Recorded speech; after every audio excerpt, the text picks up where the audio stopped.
جی ناظرین، بریک کے بعد آپ کو خوش آمدید کہتے ہیں۔ یو این ڈی پی نے گزشتہ دنوں ایک رپورٹ جاری کی پاکستان کی معیشت کے حوالے سے، جس کے اندر یہ انکشاف کیا گیا کہ پاکستانی معیشت کے 26 خرب اور 60 ارب روپے اشرافیہ کی مراعات پر خرچ کیے جاتے ہیں، اور اس حوالے سے اس میں کون کون لوگ شامل ہیں؟ اس میں کارپوریٹ سیکٹر ہے، اس میں جاگیردار ہیں اور سیاسی طبقہ ہے۔ پاکستان کے اسٹیبلشمنٹ کا بھی ذکر کیا گیا ہے، لیکن اولیاء صاحب یہ جو باتیں آج ہم کر رہے ہیں، ہم اپنی معیشت کا رونا روتے ہیں کہ جناب ہم غریب کو اس لیے ریلیف نہیں دے پاتے کہ ہمارے پاس پیسے نہیں ہیں، لیکن جب یہ رپورٹ سامنے آتی ہے جس میں ایک بڑی رقم جو ہے ہماری شرافیہ لے جاتی ہے، باقی عوام کو کیا ملنا ہے؟ اور یہ ہمیشہ سے ہو رہا ہے، نئی بات نہیں ہے۔ اچھا نہیں، اصل مسئلہ یہ ہے کہ سب سے بڑی بات جو اس نے الارمنگ بتائی ہے وہ یہ ہے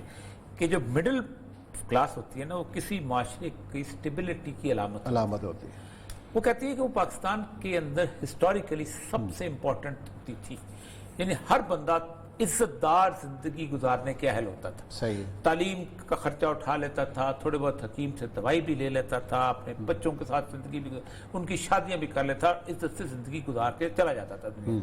بہت کم چھوٹے سے لوگ ہوتے تھے جو کہ دیہاڑی مزدوری والے ہو گئے یا اس طرح کے کھیتوں میں کام کرنے، وہ بھی کسی نہ کسی طرح سوسائٹی ان کو لک آفٹر کرتی تھی۔ وہ کہتی ہے کہ وقت کے ساتھ ساتھ وہ جو بڑا مڈل کلاس تھا جو کسی معاشرے کو استحکام دیتا ہے، وہ ختم ہو کے پور میں ہوتا جا رہا ہے، اور جو درمیان میں کچھ اوپر کا تلچھٹ والا علاقہ تھا نا، وہ بڑوں میں شامل ہوتا جا رہا ہے۔ اور اس نے کہا ہے کہ 2 لوگوں کا کولیجن ہوا ہے پاکستان کے اندر، اور یہ بڑا شدید ہے۔ یہ پاکستان بننے سے پہلے ایک کلاس تھی، وہ 1% تھی صرف پورے پاکستان کی، لیکن اس ملک کی 22% زمین ان کے پاس تھی، اور آج بھی وہ 22% سے زیادہ زمینوں پہ قابض ہیں۔ آپ خود سوچتے ہیں نا کہ لوگ تھے کہ جن کے 8-8 10-10 ریلوے اسٹیشن جن کی زمینوں میں سے گزرتے ہیں۔ یہ جو شروع ہو جائیں آپ وہاں سے جتوئی صاحب کے، ایون بھٹو کے لاڑکانے والے، اور اس کے بعد رسول بخش تالپور کے، پھر اس کے بعد آپ ملتان کے اندر آ جائیں، جو یہ علاقہ ہے یہاں آگے ابھی جو انگریز نے جو بارانی زمینیں بنائی ہیں، ان کو نہری زمینیں بنائی، اس نے بہت دنیا کو اسٹیبلش کیا بہت۔ وہ کہتی ہے کہ ایک تو سب سے بڑی، لیکن اس کو ریپلیس کیا ہے آہستہ آہستہ کارپوریٹ سیکٹر نے، اور کارپوریٹ سیکٹر جو تھا اس میں بھی یہی جاگیردار آئے ہیں،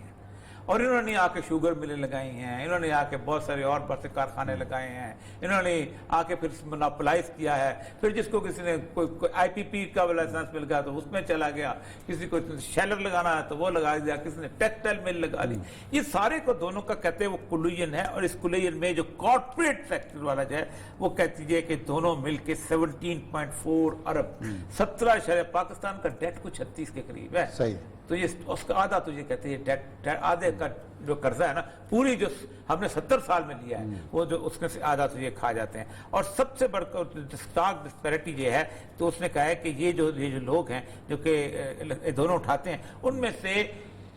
باقی ایون جو تنخواہ دار طبقے میں سوائے پاکستان کی ملٹری کے، کہ جو کسی نہ کسی حد تک ان لینڈ لارڈز کے ساتھ کلوژن کر لیتی ہے، جب وہ 2.5-3 مربع لیتی ہے اور جب 12-13 ایکڑ زمین ہو جاتی ہے، پھر اس کے بعد ساتھ ساتھ وہ اس علاقے کی وہ نمبرداری بھی لے لیتے ہیں، اور انہوں نے تھوڑا بہت چینج کیا، پھر اس کے ساتھ ساتھ جو باہر نکلتے ہیں تو کارپوریٹ سیکٹر میں بھی ان کا حصہ بن جاتا ہے سب کو۔ وہ کہتے ہیں ایک وہ تھوڑا بہت ان کا ہے، ادروائز باقی تمام لوگ جو ہیں وہ ایک اپر مڈل کلاس کے خانے میں، بیوروکریٹ بھی تھوڑا ان کو ساتھ ساتھ کر کے آ جاتا ہے، یا جوڈیشری بھی آ جاتی ہے، وہ سارا کچھ آ جاتا ہے، وہ سارے جو 30-35-40 سال جو ہیں وہ کسٹتے ان کے ساتھ آ جاتے ہیں، ان میں داخل نہیں ہو پاتے۔ اچھا، یہ رپورٹ جو ہے یہ یو این ڈی پی نے بنائی ہے، صحیح، لیکن مجھے لگتا یہ ہے کہ یو این ڈی پی کو پاکستان کے ڈیپ حالات کا اندازہ نہیں ہے، جو میں اس میں تبصرہ اس پہ کرنا چاہتا ہوں۔ ڈیپ حالات کا مسئلہ یہ ہے کہ انہوں نے پاکستان کی بیوروکریسی، پاکستان کی جوڈیشری، اور اب کسی نہ کسی حد تک میڈیا کی ہائی آفیسرز کو آپ دیکھ لیں تو ان کی آپس میں ایک زمانے میں ایک شجرہ نسب بنایا جاتا تھا کہ کون کس کا داماد ہے، کون کس کی بہو ہے، کون کس کا اپنا سالہ ہے، کون کس کا بہنوئی ہے، کون کس دادے کا بیٹا ہے، کون۔ تو ایک سالے پہ جب اوپر آ کے ایک شجرہ، جیسے عربوں کے شجرے ملتے تھے نا اوپر، ایک قریش ہے تو یہ بنو میاں ہے تو یہ بنو ہاشم ہے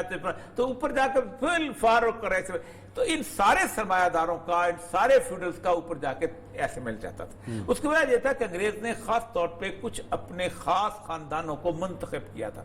ان میں سے وہ کرتا یہ تھا کہ اس ایک خاندان میں سے ایک آدمی کو فوج کے اندر یا تو بیوروکریسی ویسے بھرتی کر لیتا یا آنریڈی کیپٹن لگا دیتا تھا. جو ہیڈ ہوتا تھا نا بڑا اس کا ٹرائب کا چیف کا, اس کو کہتا تھا تم کچھ نہ لگو, لیکن تم ان سے سب ٹریننگ ضرور کرو. مثلا اکبر بگٹی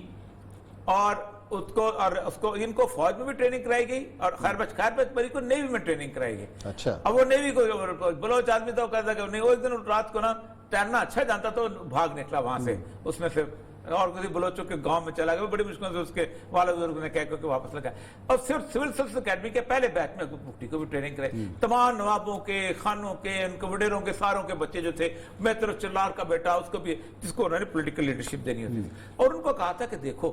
یہ ہیں سمبل, یہ جو صبح بھی ٹائی پہنتے ہیں, رات کو بھی چھری کانٹے سے کھانا کھاتے ہیں, انگریز کی زندگی گزارتے ہیں, یہ ہیں آئیڈیا, ان کے ساتھ تم. وہ جو بیوروکریٹ ہوتا تھا اس کا رشتہ دار ہوتا تھا. پھر اس کے بعد ان کی کلوژن سے کرپشن بنی. آپ خود سوچیں کہ اس وقت پہلا کرائسس تھا کانڈا والا انڈسٹری کا, جو کہ اس کی تھی گور ایوب کے بھائی اختر ایوب کی. تو شور مچ گیا تھا حبیب اللہ کے ساتھ مل کے, تو اس کے ساتھ اس نے پیسے کر کے, اور پھر اس کے بعد سکینڈل نکلنے شروع ہوئے نا. کون سا ایسا بندہ ہے جس کے آپ بڑے آدمی کو دیکھیں تو اس کا پوتا یا اس کا فلاں اس کی جو ہے بندہ موجود ہے, خواہ وہ جنرل اختر عبد الرحمان ہو یا کوئی اور ہو یا کوئی سسدان. اچھا, وقت بڑا کم ہے. ہمارے معاشرہ شاہد حسن صدیقی صاحب نے جوائن کیا ہے. السلام علیکم صدیقی صاحب. جناب وعلیکم السلام. صدیقی صاحب, UNDP کی رپورٹ ہے, ہم اشرافیہ کا رونا رو رہے ہیں کہ اشرافیہ تمام کچھ کھا گیا ہمارے وسائل. تو مطلب یہ جو ہے ہمیشہ سے ہی ہوتا رہا ہے. عمران خان صاحب کریکشن کرنے کے چکر میں تو ہیں, کسی طریقے سے یہ چیزیں ٹھیک ہو جائیں, تو کیا ان کا بس چل پائے گا اس کے آگے بند باندھنے؟ نہیں دیکھیے, ابھی تک جو حقائق اور اعداد و شمار آئے ہیں اس میں جو اشرافیہ ہے جو وہ اس کو زیادہ برات ملی ہیں پچھلے 2-2.5 برسوں میں ماضی کے مقابلے میں. اس پر کسی پاکستانی کو کوئی شبہ نہیں ہونا چاہیے کہ انہوں نے ان کا انفلوئنس حکومت پر, حکومتی فیصلوں پر بڑھا ہے, اور ان کو جو مراد دی گئی ہیں وہ اس حکومت کے دور میں پاکستان کی 70 سالہ تاریخ میں نہیں دی گئی تھی. تو پہلے تو ہمیں اس حقیقت کو تسلیم کر لینا چاہیے, کیونکہ وہ ہی اصل میں حکومت میں لا رہے ہیں, وہی حکومت میں برقرار رکھتے ہیں اور وہی حکومت سے نکال سکتے ہیں. تو جس آدمی کو حکومت میں رہنا ہے اس کو اس کے آگے سرنڈر کرنا پڑتا ہے, اور جب آپ 4-5 پارٹیوں کو مل کے حکومت بنائیں گے تو ان کا پریشر میرے خیال سے بہت زیادہ ہے. اس کا مطلب تو سیدھے سیدھا یہی ہے کہ عمران خان صاحب بھی ان کے آگے سرنڈر کر چکے ہیں. دیکھیے اس میں شبہ آپ کو کیوں ہے, جیسے میں نے آپ سے کہا کہ کراچی میں, لاہور میں ایک بلڈنگ ہے 15 اسٹوری, اس میں انہوں نے کہا کہ جو 1.5% آپ ٹیکس دیں گے وہ معاف ہو جائے گی. تو اس سے یہ تو ساری دنیا میں کبھی نہیں ہوا, ساری دنیا میں, اور پاکستان میں کبھی نہیں ہوا. 1.5% یہ تو ٹرانسفر فیس ہی 9-10% بن جاتی ہے. پھر انہوں نے یہ کر دیا کہ جو دولت لوٹ کر باہر گئی تھی آف شور میں پاکستان لانے کی ضرورت نہیں ہے. پھر آپ اس سال دیکھیے کہ 2400 ارب روپے کا بجٹ میں ٹیکس کنسیشن دیے گئے تھے ایلیٹ کو, 2400 ارب روپیہ,